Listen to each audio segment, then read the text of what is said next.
di kelas sebelah lagi. Oke, kita lanjut lagi membahas tentang materi sistem informasi manajemen ya. Sebelum saya mulai, jadi sedikit saya review lagi bahwa di video-video saya sebelumnya atau di pertemuan saya sebelumnya, saya sudah membahas tentang sistem informasi manajemen itu mulai dari pengantarnya, kemudian bagaimana sebuah sistem informasi itu sangat penting sekali digunakan, kemudian yang menggunakan siapa, setelah itu bisa dikembangkan sampai mana, kemudian yang paling terakhir yang kemarin materi yang sebelumnya, yaitu ini juga wajib diketahui bagi startup ya, startup aplikasi.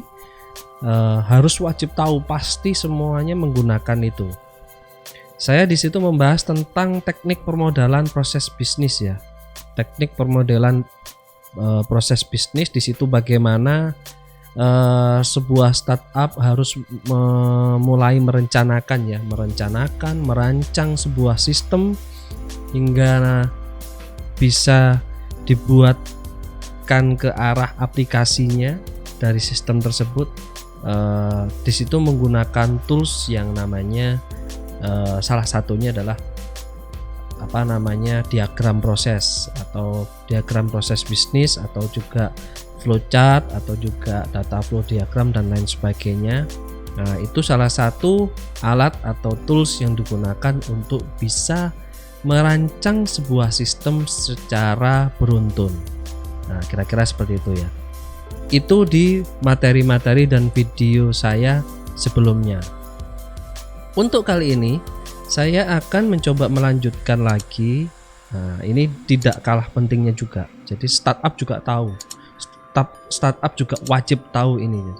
Karena biasanya seorang programmer atau software house ya.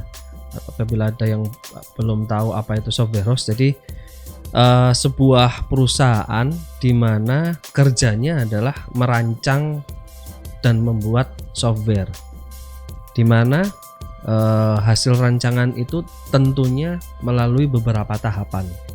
Ya, tahapannya salah satunya adalah menganalisis, merencanakan, mengonsep, kemudian mengimplementasikan.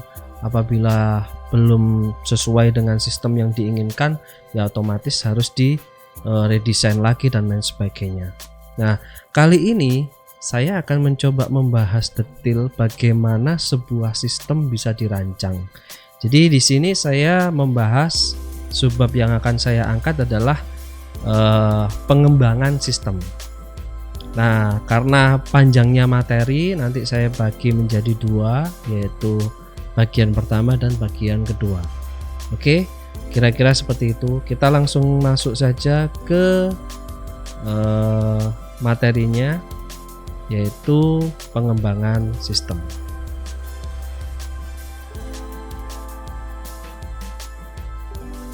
Oke, ya, tentang pengembangan sistem. Di sini nanti di dalamnya saya akan membahas beberapa subbab tentang pembahasan pengembangan sistem. Oke, kita langsung masuk saja. Yang pertama yaitu saya ingin membahas tentang bagian-bagian yang ada di dalam pengembangan sistem ya. Bagian-bagiannya apa aja ya? Yang pertama yaitu sistem manajemen basis data atau database. Oke. Di dalam perancangan sebuah aplikasi tidak bisa dipisah antara interface dan database. Interface dan database. Jadi Anda bisa ilustrasikan bahwa sebuah interface di dalam aplikasi, saat Anda melihat sebuah aplikasi, apapun itu aplikasinya, baik itu web base, baik itu desktop base maupun mobile base ya, itu pasti di belakangnya ada database. Ya tentunya bukan di belakangnya, karena kenapa? Ya backup dari sebuah interface tadi itu pasti datanya tersimpan di suatu tempat, yaitu database. Anda buka aplikasi apapun itu. Contoh kalau mobile, Anda buka aplikasi marketplace, Bukalapak, Tokopedia, dan lain sebagainya. Di situ Anda melihat suatu interface di mana interface-nya itu menampilkan sebuah data, dan tentunya data itu ada di database. Oke, di video-video sebelumnya saya sudah berulang kali menyampaikan tentang hal ini. Jadi bagian-bagian yang ada di dalam pengembangan sistem itu saya selalu ilustrasikan bahwa ada beberapa hal yang berbeda, yaitu ada interface atau user interface dan database. Nah, di sini saya akan membahas database terlebih dahulu. Oke, database ya, ini saya letakkan di paling atas karena kenapa? Di dalam database itu terdapat file, atau contoh paling gampangnya adalah tabel. Oke, tabel ini bisa lebih daripada satu. Tentunya pasti kalau di dalam satu project, satu modul, contoh modul tentang data mahasiswa gitu ya. Untuk pendataan mahasiswa saja itu pasti melebihi dari satu tabel. Oke, lah banyaknya tabel itu tadi disimpan di dalam satu tempat, yaitu namanya adalah database.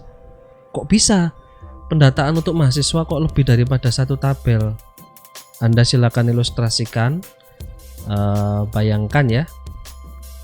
Nah, silakan Anda ilustrasikan, bayangkan bahwa kalau sebuah sistem di mana itu pendataan tentang mahasiswa, ya, di mana pendataan tentang mahasiswa di situ harus menyimpan data mahasiswa. Sekarang kita bahas pelan-pelan, ilustrasikan data mahasiswa. Kira-kira apa yang disimpan? Bayangkan di dalam satu tabel, kita contohkan tabelnya itu adalah satu Excel ya, satu sheet Excel. Di situ ada pendataan tentang mahasiswa. Yang pertama adalah data tentang apa? Yang pertama adalah data tentang NIM, nomor induk mahasiswa. Kenapa kok NIM dulu yang pertama? Kenapa kok bukan nama? Ya, di sini ada ilmunya lagi. Nanti di awal tahun, mungkin bulan Januari atau mungkin Februari, saya juga akan membahas detail tentang bagaimana merancang sebuah database dan sistemnya. Jadi di sini kita coba kembali lagi di situ. Kenapa kok NIM? Di dalam sebuah tabel ada istilah yang namanya primary key. Saya ilustrasikan seperti ini. Anda punya KTP. Oke. KTP Anda. Sekarang pertanyaannya. Contoh nama Anda Ahmad gitu ya. Pertanyaan saya simpel. Apakah nama Anda saja yang namanya Ahmad? Tentu tidak. Pasti ada banyak nama Ahmad yang lainnya. Yang jadi pertanyaan adalah bagaimana kita bisa mengetahui bahwa Ahmad yang A ini rumahnya ada di wilayah Sidoarjo. Kemudian ada Ahmad yang lainnya, Ahmad B, saya contohkan, itu rumahnya ada di wilayah Bangil atau Pasuruan. Nah, kalau itu dijadikan satu di data pusat pemerintahan kira-kira seperti itu, bagaimana memilahnya coba?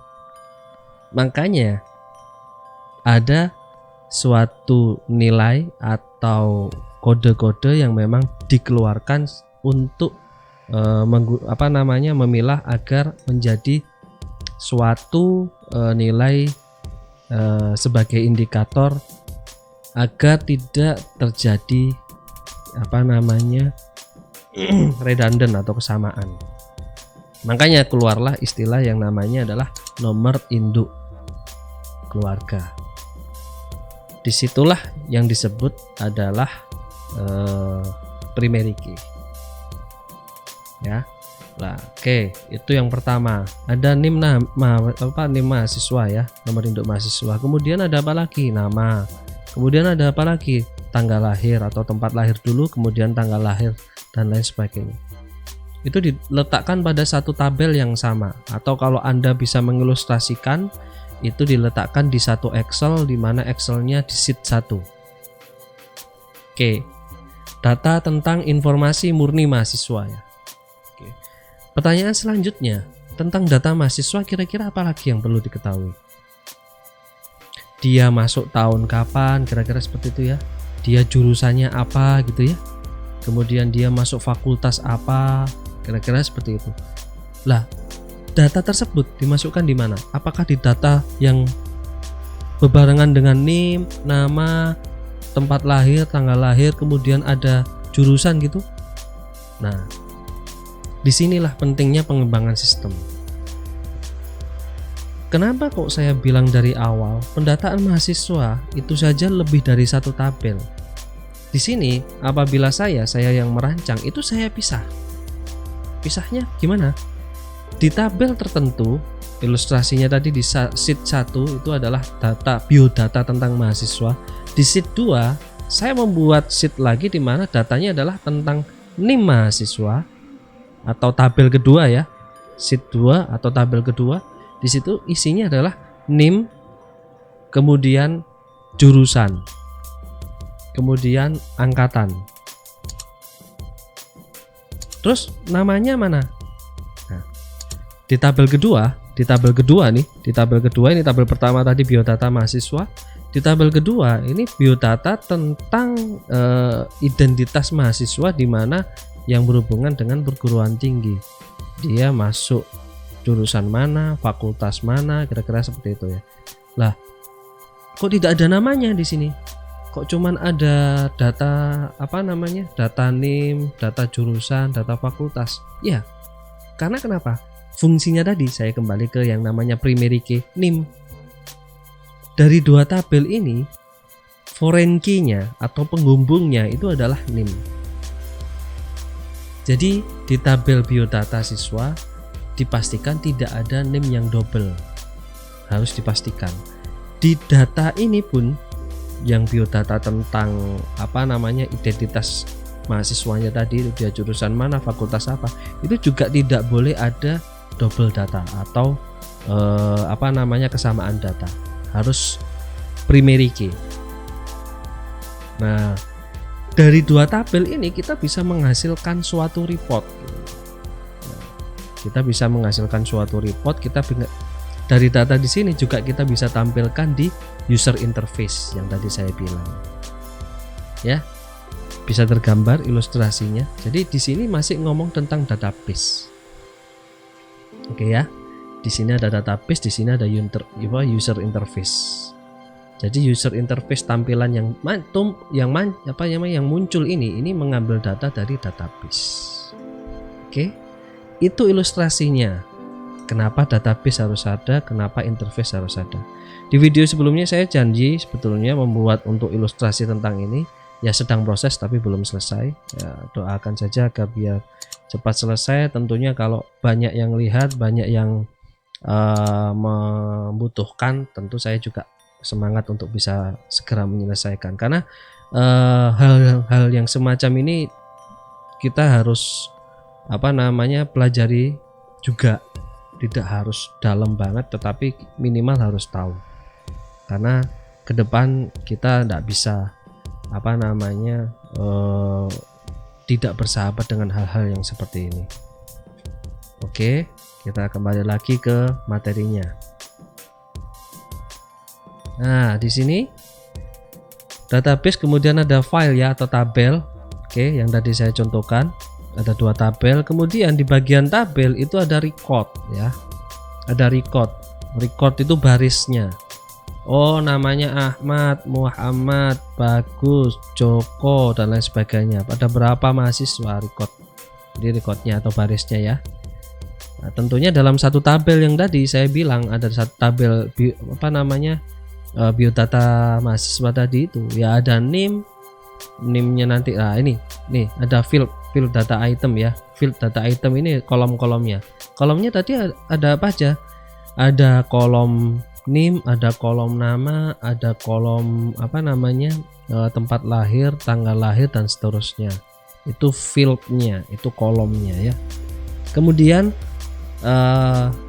barisnya apa ya, nama-namanya diisi datanya ya, ada Ahmad, Muhammad, Bagus, Joko dan lain sebagainya, itu contohnya. Nah kemudian di bagian paling akhir adalah karakter. Apa itu karakter? Nah di sini saya perlu sampaikan juga, sebetulnya yang tadi sudah saya sampaikan bahwa di awal tahun Januari atau Februari nanti saya akan bahas detail ini. Sebetulnya di video saya sebelumnya juga sudah ada. Di situ saya coba ilustrasikan dengan menggunakan aplikasi Microsoft Access ya. Oke, kita kembali ke sini. Karakter itu apa? Contoh NIM. NIM itu kira-kira isinya apa? Angka atau huruf? Oke, angka gitu ya.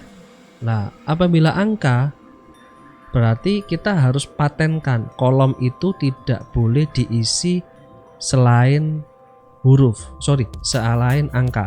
Apabila diisi huruf tidak bisa. Itu bisa disetting di dalam database. Bahkan digitnya juga bisa diatur.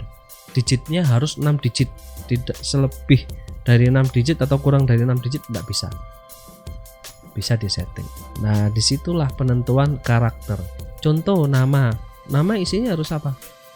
Ya perpaduan antara huruf dan angka. Apakah nama ada yang menggunakan angka? Kemungkinan ya. Contoh tempat lahir juga sama, seperti halnya kayak nama. Tanggal lahir, nah tanggal lahir ini harus diisi dengan tanggal gitu ya. Tidak bisa diisi dengan kata-kata yang lain atau mungkin huruf saja, tidak bisa. Harus diisi dengan paduan antara huruf dan angka. Dan tentunya itu tipenya adalah dit. Nah disitulah yang dimaksud adalah karakter ya. Oke, itu tentang manajemen basis data. Ilustrasinya bisa dikatakan seperti ini. Nah oke, apabila tadi yang sulit untuk bisa mengilustrasikan, nah ini kumpulan data yang berada di bawah kendali software sistem manajemen basis data ya. Karena database di sini pun juga termanajemen dengan baik. Harus termanajemen dengan baik. Apabila database-nya tidak dimanajemen dengan baik, percuma buat aplikasi tampilannya bagus tetapi manajemennya buruk, sama saja. Tidak bisa menghasilkan sebuah manajemen tidak bisa menghasilkan sebuah sistem aplikasi yang bagus. Oke, kira-kira seperti itu ya. Oke, itu yang perlu saya tekankan. Oke, kita lanjutkan ilustrasinya. Di sini sudah saya bisa ilustrasikan. Ini saya menggunakan contoh file pegawai ya. Ada field, nah ini fieldnya. Kemudian ada recordnya ya. Nah ini Asep. Walaupun namanya sama, lihat di sini yang tadi saya contohkan, namanya sama tetapi ID-nya berbeda. Boleh nama sama, tetapi acuannya bukan pada nama ya, tetapi acuannya pada ID-nya ini. Makanya tadi saya bilang primary key. Kemudian apabila terpisah di dua tabel yang berbeda atau file yang berbeda, ini saya ilustrasikan namanya tabel ya.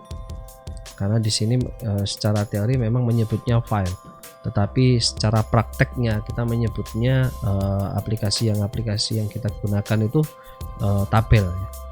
Nah ini walaupun di dua tabel yang berbeda, gimana menghubungkannya ya, foreign key-nya ya, tabel kunci penghubungnya itu apa? Kalau tadi saya contohkan identitas mahasiswa dengan biodata mahasiswanya ya, yang dia fakultas mana dan sebagainya. Foreign key-nya kan NIM tadi itu. Oke, itu yang paling utama dan yang paling pertama, bagian yang ada di dalam pengembangan sistem, yaitu apa? Database. Oke, sampai sini saya harap kalian bisa memahami. Itu yang pertama. Kemudian lanjut yang kedua, yaitu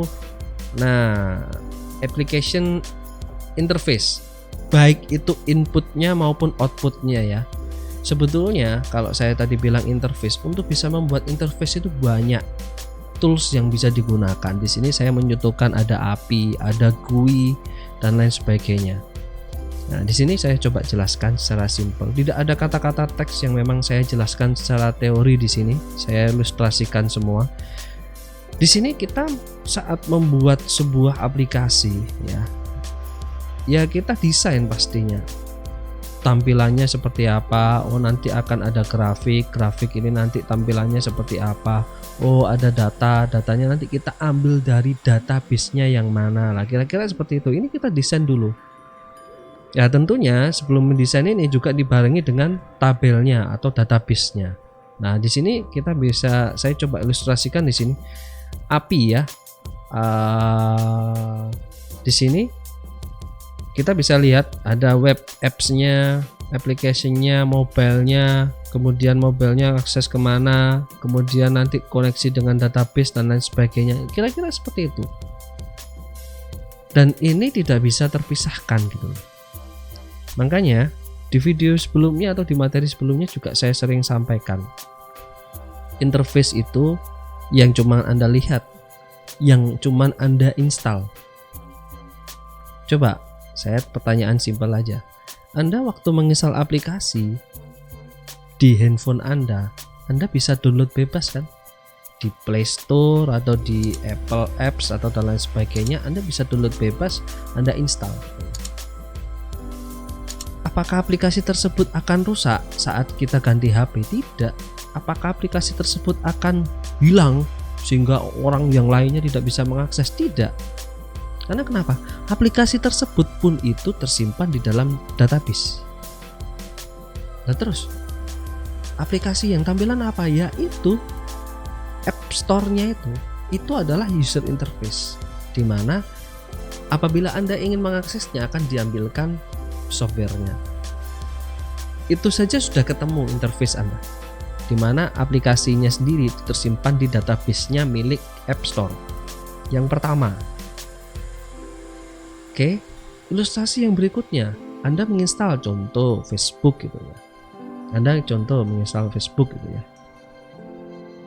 Nah, Anda menginstal Facebook, kemudian dari Facebook tersebut Anda sudah terinstall. Nah, pertanyaan saya selanjutnya, waktu Anda ganti HP, ganti handphone gitu ya, handphone yang lama sudah terjual, kemudian Anda menggunakan handphone baru, apakah Anda waktu setelah menginstal Facebook bisa langsung melihat data akun Anda? Pasti tidak. Anda harus login dulu. Oke, harus login dulu. Login menggunakan user, menggunakan password. Setelah login, Anda bisa melihat menu Facebook akun Anda. Pertanyaan saya simple, dua handphone ya, di mana yang satu sudah terjual karena kita ganti handphone. Nah, handphone yang pertama kita masih bisa melihat data kita. Facebook yang Anda install itu adalah cuman interface. Data Anda ada di mana? Di database. Loh, database-nya bukannya tadi di handphone yang lama, kan sudah terjual? Tidak. Servernya dari Facebook sendiri tentunya tidak ada di gadget masing-masing, tetapi ada di server milik Facebook. Dan semua aplikasi seperti itu, baik itu yang web based, mobile maupun desktop. Itu ya. Jadi itu ilustrasi sebuah pengembangan sistem, hasil dari sebuah pengembangan sistem. Makanya bagian ini harus difahami dulu, karena kalau tidak memahami apa itu interface-nya, user interface-nya, mana itu database dan sebagainya, akan bingung nanti di subbab berikutnya yang akan saya bahas. Karena di sini saya akan membahas sebuah cara bagaimana mengembangkan sebuah sistem, mengarahnya ke otomatisasi ya, pengembangan sistem ke aplikasi ya, tentunya dengan cara programming dan lain sebagainya. Nah, itu ada sebuah ada teorinya gitu, ada tahapannya yang memang biasa dilakukan dan harus memang dilakukan. Oke, saya kembali lagi ke fokus contohnya tadi. Jadi Facebook Anda tadi itu database-nya bukan ada di handphone yang lama dan yang baru, tetapi ada di server Facebook. Apabila ada yang tanya, loh Pak, saya fotonya ada Pak, di handphone saya, loh foto saya ada tersimpan di mungkin di file atau di di hardware, di penyimpanan di handphone. Iya, cuman foto, dan itu foto pun tersimpannya pun itu cuman tersimpan memang karena sebagai cache atau sebagai log dan lain sebagainya. Dan foto atau gambar atau teks yang sudah tersimpan tadi itu tidak ada pengaruh untuk di Facebooknya. Karena kenapa? Di Facebooknya sendiri kalau Anda pindah gadget itu masih bisa diakses. Oke, itu ilustrasi yang bisa saya sampaikan. Oke, sampai sini semoga bisa difahami untuk bagian-bagian yang ada di dalam pengembangan sistem. Oke, kita lanjut di bab berikutnya. Oke, berikutnya saya akan membahas tentang subbab pengembangan sistem ya, atau subbab tahap pengembangan sistem. Oke, apa saja yang harus dilakukan? Jadi setiap perusahaan pasti memiliki pendekatan sendiri-sendiri ya. Tentunya perusahaan saat mengembangkan sistem. Tapi secara umum perusahaan untuk atau saat mengembangkan sistem itu menggunakan pendekatan-pendekatan seperti ini. Jadi yang pertama persiapan ya. Persiapan itu mengenali sistem yang ada atau sistem yang dibutuhkan oleh perusahaan. Karena setiap perusahaan walaupun itu jenisnya sama gitu ya, sama-sama perusahaan supermarket modern gitu ya, saya contohkan Alfa sama Indomaret gitu ya, tidak atau belum tentu mereka memiliki standar sistem yang sama gitu loh. Oh, waktu mengirim barang harus seperti ini, oh waktu kasirnya harus seperti itu dan sebagainya, tentu berbeda ya. Walaupun ada beberapa yang sama, pasti memiliki sistem yang memang different atau berbeda di antaranya. Ada memiliki perbedaan, tidak bisa sama persis walaupun sama-sama mereka memberikan atau melakukan penjualan secara langsung ke ke konsumen gitu ya, dengan metode supermarket modern maksudnya ya, dalam artian konsumen tinggal milih barang yang diinginkan, kemudian dibawa ke kasir, dibayar dan sebagainya, hampir mirip, hampir sama gitu ya. Tetapi mereka di dalamnya memiliki kemungkinan memiliki sistem yang berbeda. Jadi makanya tahapan-tahapan yang harus dilakukan masing-masing perusahaan saat mengembangkan sistem itu pasti memiliki kebijakan sendiri-sendiri. Itu yang pertama, yaitu pendekatan secara umumnya seperti ini pendekatan sistemnya, yaitu persiapan. Kemudian setelah difahami sistemnya perusahaan seperti apa, kemudian didefinisikan gitu loh, itu bagian dari apa gitu, subsistemnya atau langkah-langkahnya kerjanya seperti apa, itu bisa di breakdown gitu.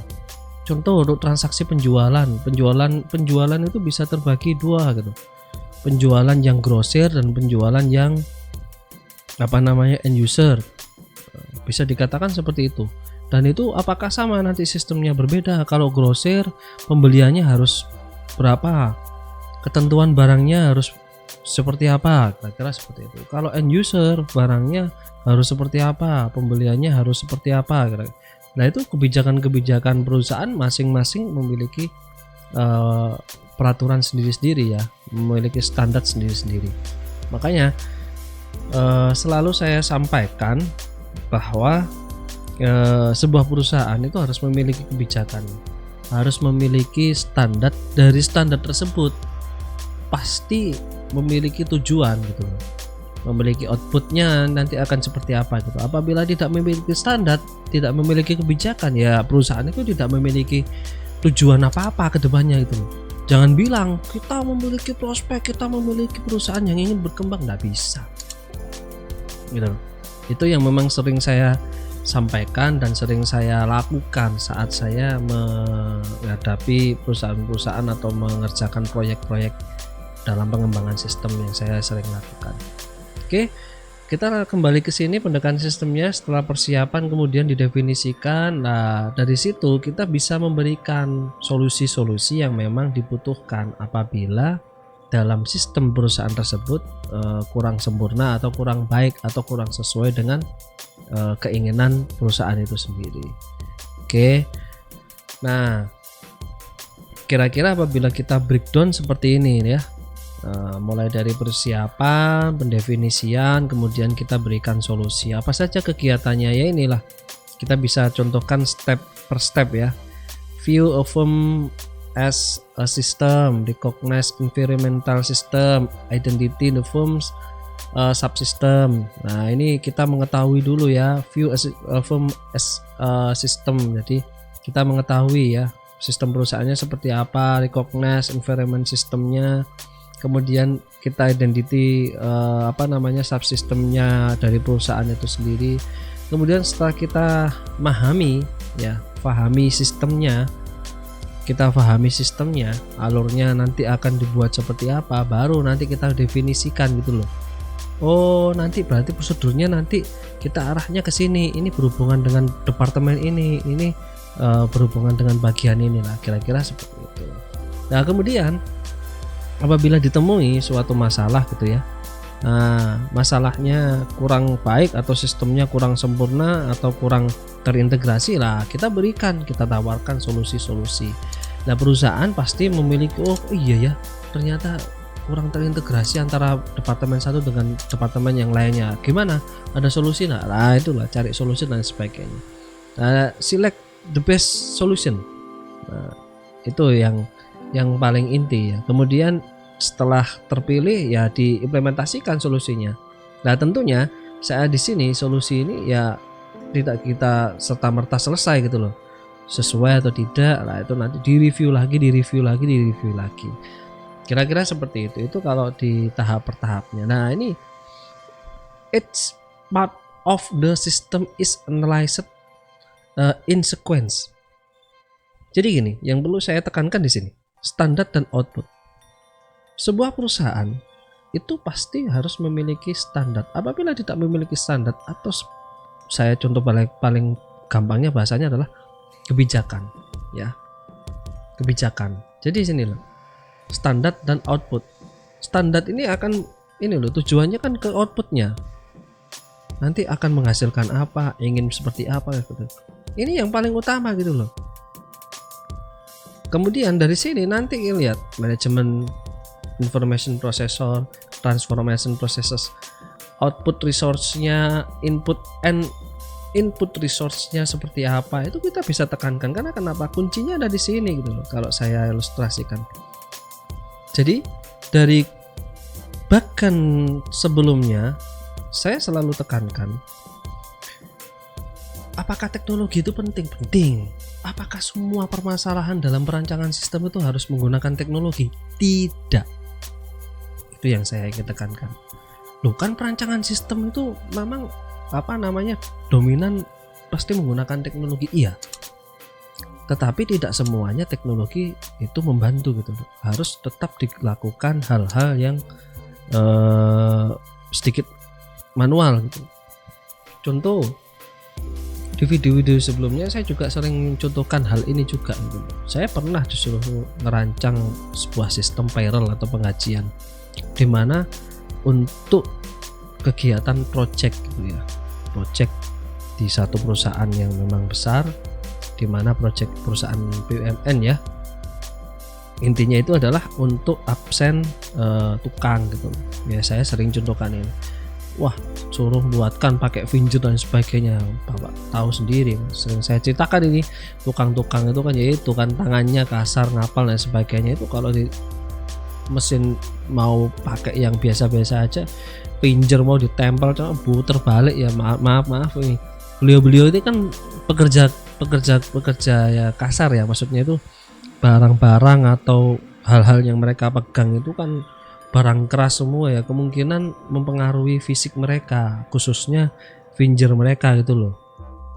Nah, ini kalau mereka suruh pakai finger repot juga, mau kerja finger diputar-putar mas, gak murup, gak muni cetit, gak apa, absennya aja lama.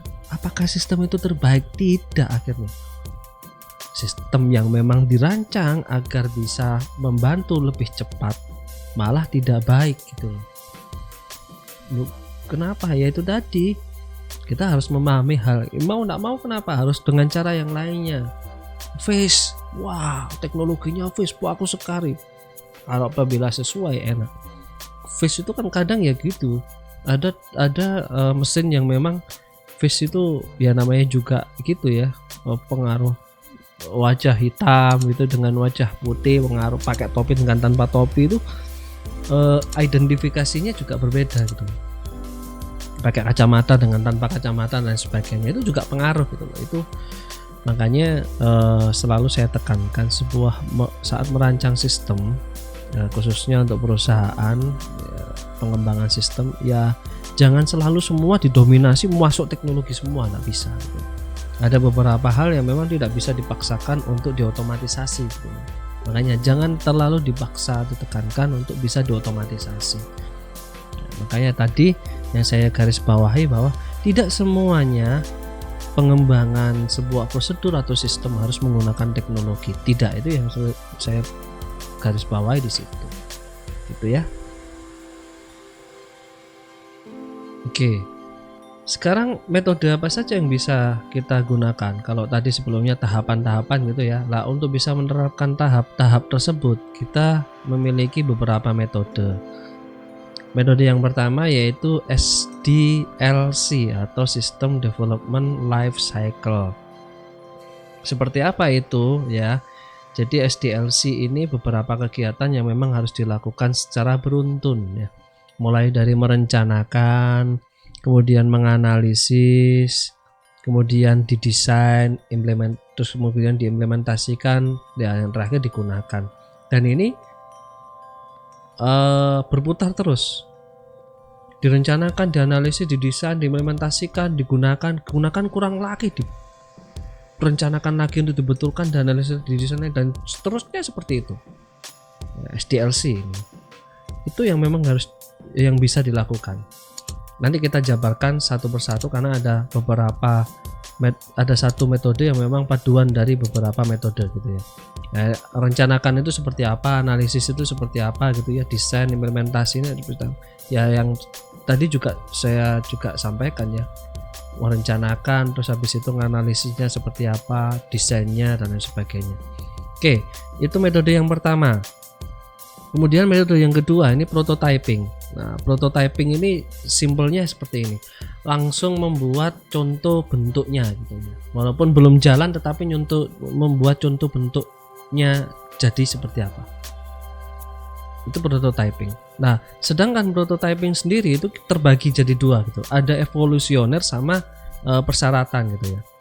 Apa evolusioner? Jadi evolusioner itu memang prototyping yang memang sudah jelas dari perusahaannya itu sudah memiliki sistem gitu. Apabila perusahaan belum memiliki sistem, belum memiliki kebijakan yang tadi dibahkan sebelumnya, ada standar, ada output ya. Dari standar itu kan kebijakan itu terbentuk, kemudian nanti outputnya seperti apa, tujuannya untuk apa kan ke output intinya.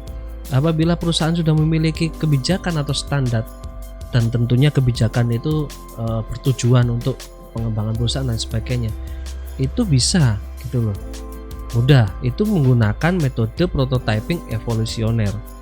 Tapi juga ada suatu perusahaan yang memang belum memiliki prosedur yang jelas gitu. Itu yang tidak bisa ditekankan gitu loh. Itu yang tidak bisa dirancang untuk bisa dibuatkan tampilan yang memang akhirnya kenapa? Ya bongkar pasang gitu loh. Kita buatkan contoh, cocok enggak cocok. Ya sudah bongkar lagi. Buatkan lagi, cocok enggak cocok, bongkar lagi. Buatkan lagi, cocok enggak? Oh cocok, ya sudah pakai. Nah, itu metode yang bisa digunakan. Nah, oke, ilustrasinya seperti apa lah ini? Ini flow ya, flow chartnya bagaimana ilustrasi untuk prototype evolutionary. Nah, sebelum saya bahas evolutionary ya, di video sebelumnya kan saya sudah juga bahas ya bagaimana pengembangan perancangannya. Di situ saya ada flowchart, data flow diagram dan sebagainya. Ini merancang sistem juga seperti ini gitu loh. Ini kan juga flowchart. Nah, ini penting juga gitu. Makanya saya coba ini milik MacLeod ya. Figur 7.5 di sini. Beliau juga menggunakan flow untuk bisa mencoba menjelaskan suatu teori. Apalagi sistem gitu loh. Pasti digunakan gitu loh. Makanya startup itu harus tahu ini gitu. Sebuah perusahaan yang mengembangkan sistem itu pasti menggunakan hal-hal yang seperti ini. Jadi jangan kaget. Dan ini sudah terstandar. ISO-nya sudah ada gitu. Penggunaan simbol-simbolnya. Oke, kita kembali lagi ke fokus ke prototype evolutionary. Di sini prototype evolutionary di sini kelihatan ya, identity ya, mengidentifikasi kebutuhan user, kemudian develop prototipenya. Nah, prototipenya ini acceptable apa enggak? Setuju atau tidak? Kalau tidak, ya kembali lagi gitu loh, kebutuhannya seperti apa dan seperti itu sampai ketemu. Sampai iya, apabila disetujui, yes, use the prototype. Itu evolutionary, dan itu sangat bisa digunakan saat perusahaan memiliki standar. Tetapi apabila tidak memiliki standar, yang terjadi gini nih, requirement prototype gitu loh. Ya ini kebutuhan usernya seperti apa, dibuat prototipenya. Apabila disetujui prototipenya, ya wes. Apabila tidak, nah diulangi lagi. Nah, saat sudah disetujui pun itu nanti pasti tetap harus dibuatkan dulu gitu loh. Code operation systemnya atau aplikasinya itu hasil jadinya seperti apa gitu. Apabila sudah jadi, itu pun masih disesuaikan gitu loh. Setelah prototipenya, kemudian sistemnya ini sesuai atau tidak gitu. Itu masih harus di cross checkkan lagi.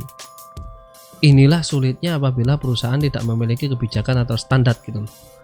Makanya kadang-kala saya sering juga nemui sebuah perusahaan yang mengatakan kita harus memiliki sistem gitu loh, sistem atau prosedur gitu.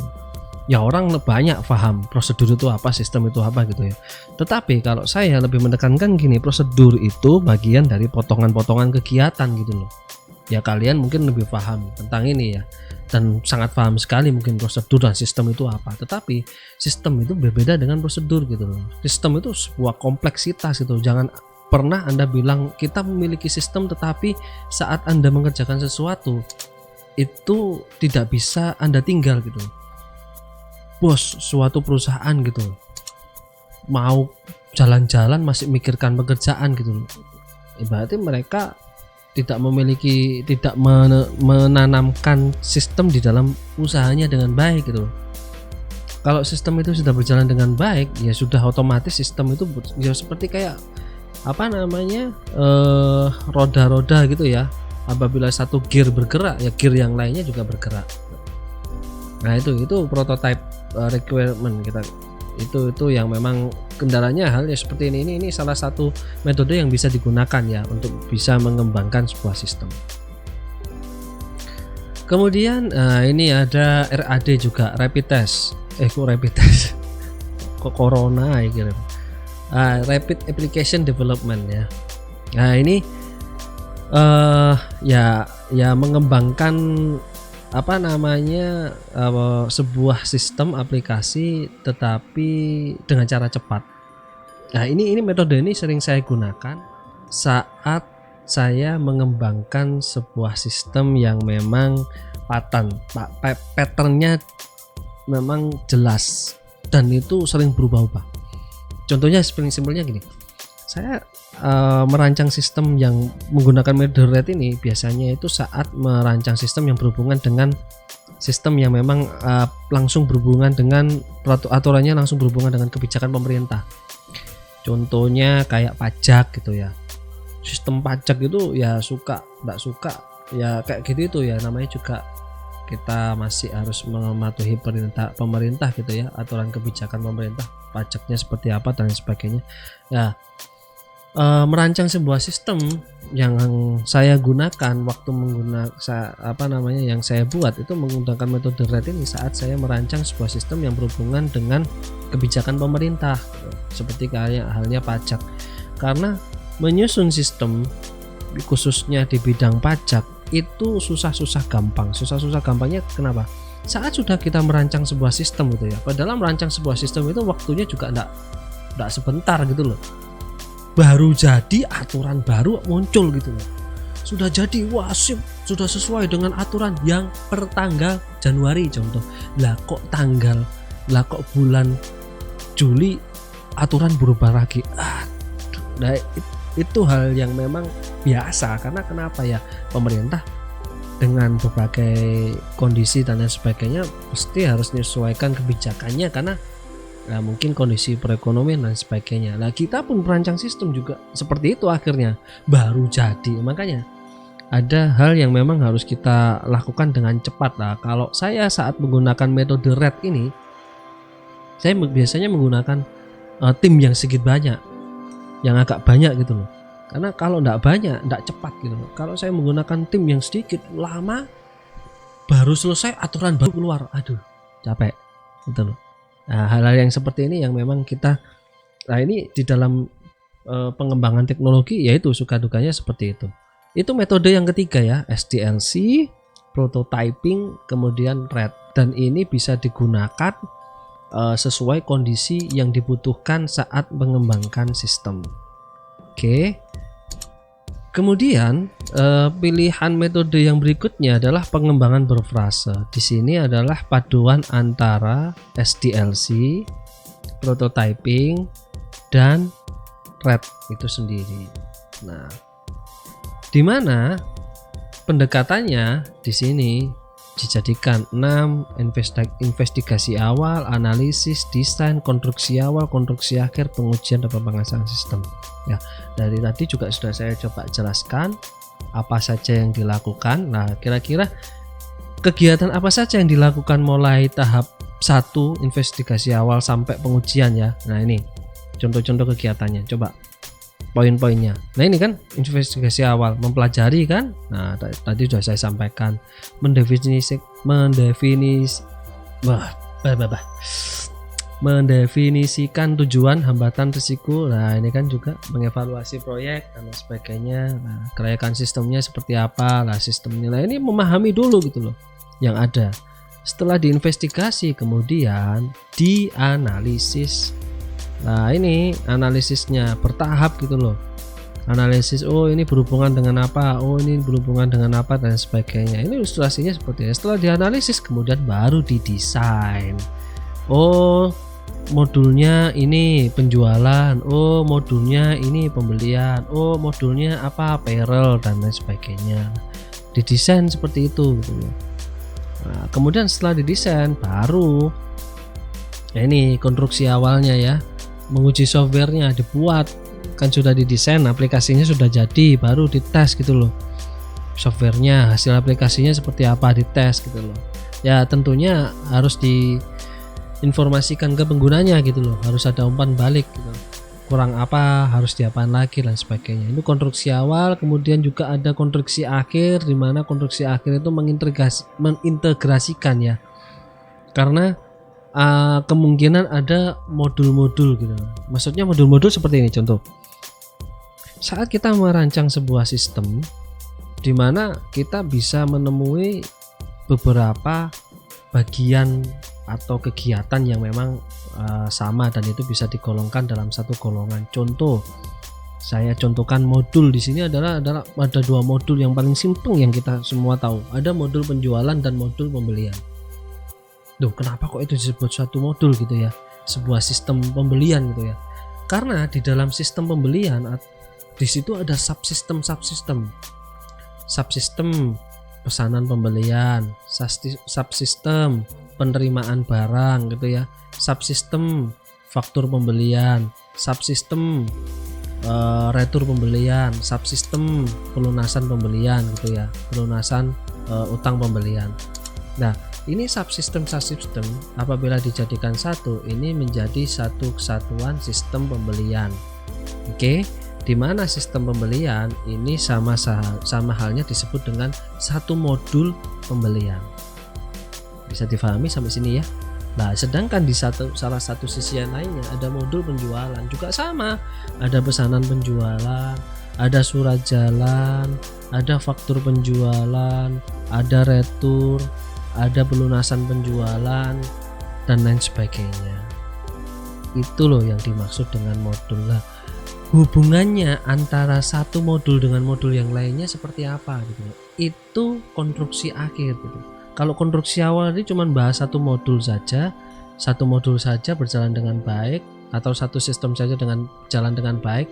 Nah, di sini konstruksi akhir itu hubungan antara modul dengan modul yang lainnya, subsistem satu dengan subsistem yang lainnya. Seperti itu loh ilustrasinya. Oke, itu ya untuk konstruksi akhir. Kemudian yang terakhir ya jelas lah, pengujian dan pemasangan sistem. Nah, tentunya diuji gitu. Apabila tidak cocok ya investigasi lagi, awal lagi, dianalisis lagi, didesain lagi, konstruksi awal, konstruksi akhir, kemudian dites lagi, dan seperti itu terus. Dan tentunya implementasi, training ke penggunanya dan lain sebagainya itu sangat penting sekali. Itu untuk pengembangan metode berfrase. Nah, ini tahapan-tahapannya production, implementation, and operation phase ya, dan sebagainya. Nah, ini contoh-contoh bahkan yang memang saya harus sampaikan juga. Nah, di sini the stage of phase development methodology. Ini loh, untuk bisa menyelesaikan ini satu tahap preliminary investigation. Padahal saat mendesain, analisis dan sebagainya ini loh. Di sini saya sudah coba tekankan dari awal bahwa ini kita lihat ada interface, ada database, ada report writer atau mungkin outputnya bisa masuk di sini. Dan ini oleh referensi yang saya gunakan, MacLeod, ini sudah dipisah menjadi satu bagian-bagian tersendiri. Karena kenapa? Bagian-bagian ini satu bidang sendiri gitu loh, untuk saat mengembangkan sistem. Ini untuk mengembangkan sistem. Jadi yang ngurusi untuk interface, ini contohnya web interface ya. Padahal tadi saya contohkan ya, ada web interface, ada desktop base, ada web base ya, web base, desktop base, mobile base gitu ya. Kalau kondisi dengan sekarang ini satu bidang tertentu gitu loh, keahlian tertentu, apa programming dan lain sebagainya. Lah terus di bidang yang lainnya ini database gitu loh, ini juga bidang tertentu gitu, bidang tersendiri. Apakah mungkin satu orang bisa memahami dua? Bisa, ada. Saya sendiri juga tahu gitu loh, cuman tidak dalam banget. Kalau kondisi sekarang ya mungkin saya bukan tidak dalam banget, tapi terlambat mengikuti perkembangan yang ada gitu. Tetapi saya pernah masuk ke dalam keduanya ini. Nah, ini dua bidang yang berbeda makanya. Nah, ini apalagi yang reporting, dan ini tahapannya juga sama, analis, desain,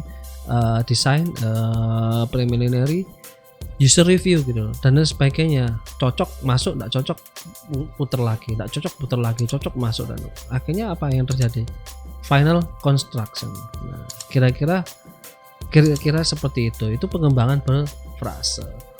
Oke, nah yang terakhir, metode yang kelima ya. Metode yang kelima ini adalah diperuntukkan untuk pengembangan ulang. Saya menggunakan metode ini saat saya mendapatkan project sebuah perusahaan yang memang sebelumnya sudah menggunakan sistem otomatisasi atau sudah menggunakan jasa selain seperti halnya kayak saya, tetapi tidak saya gitu ya, mengenal sistem. Nah, ini yang sering saya gunakan, metode ini yang saya gunakan. Karena kenapa? Bisnis proses redesign ya, Karena kenapa? Di sini redesainnya juga ada dua teknik gitu ya, teknik terbalik atau rekayasa ulang. Saya perlu lihat dulu gitu. Apabila memang dirasa tidak bisa dibenahi, ya mau tidak mau harus membuat dari awal. Kalau saya yang betulkan sebuah sistem itu lebih susah dibandingkan membuat dari awal.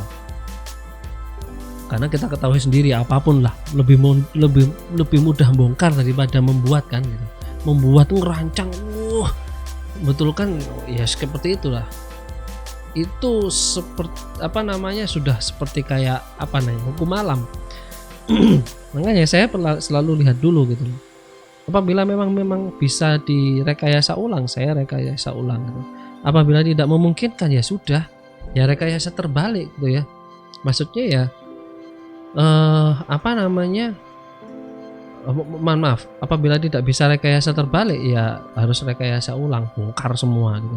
Tapi kalau memang tidak diperlukan ya sudah rekayasa terbalik. Jadi saya memilah-milah mana yang sistem perlu dibenahi, mana yang perlu sistem yang tidak benar. Dan sebetulnya sebuah rancangan sistem itu sudah memberikan opsi gitu loh. Contoh sebuah aplikasi memberikan fasilitas A, B, C, D, E gitu ya, seperti yang saya sering buat gitu, seperti itu. Nah, saya waktu mendapati sebuah perusahaan baru yang dibutuhkan cuman fasilitas A sama B sama C gitu loh. Yang A tak perlu, yang D tak perlu, tak perlu, ya sudah, saya matikan fasilitas ini. Jadi akhirnya perusahaan itu bisa menggunakan fasilitas cuman B sama C.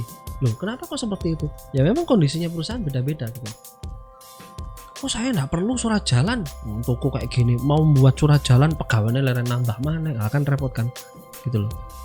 Nah itu memang harus disesuaikan itu. Merancang sistem seperti itu.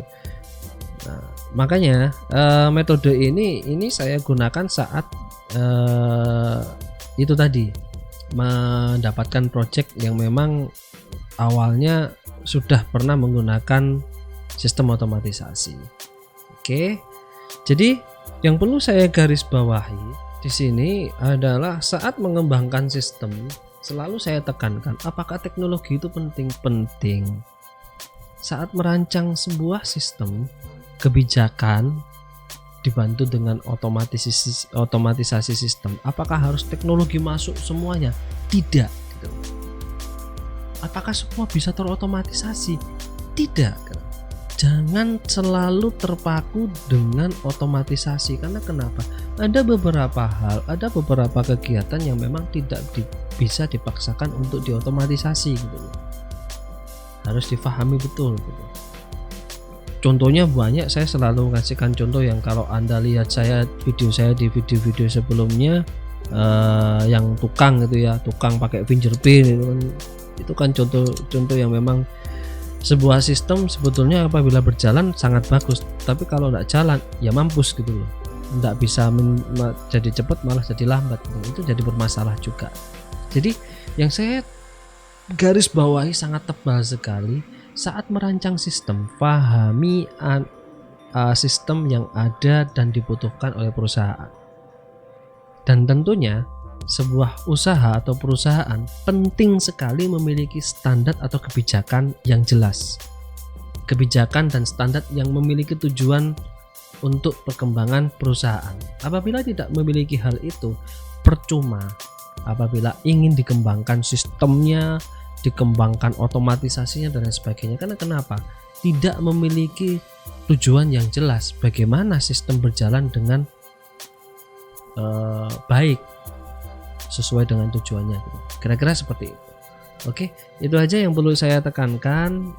Sampai ketemu di pengembangan sistem bagian kedua ya. Tentunya juga saya jabarkan sangat dalam sekali. Saya berikan contoh-contoh juga. Semoga bisa difahami, semoga bisa diterima, bisa sangat membantu. Dan khususnya bagi pengembang aplikasi atau startup aplikasi, perusahaan-perusahaan baru di bidang aplikasi, ini sangat penting sekali dipahami. Orang awam pun yang tidak paham programming pun itu bisa bergerak di bidang startup aplikasi apabila memahami hal-hal yang seperti sudah saya sampaikan di dalam video ini. Oke, terima kasih, sampai ketemu di video pengembangan sistem bagian kedua. Oke.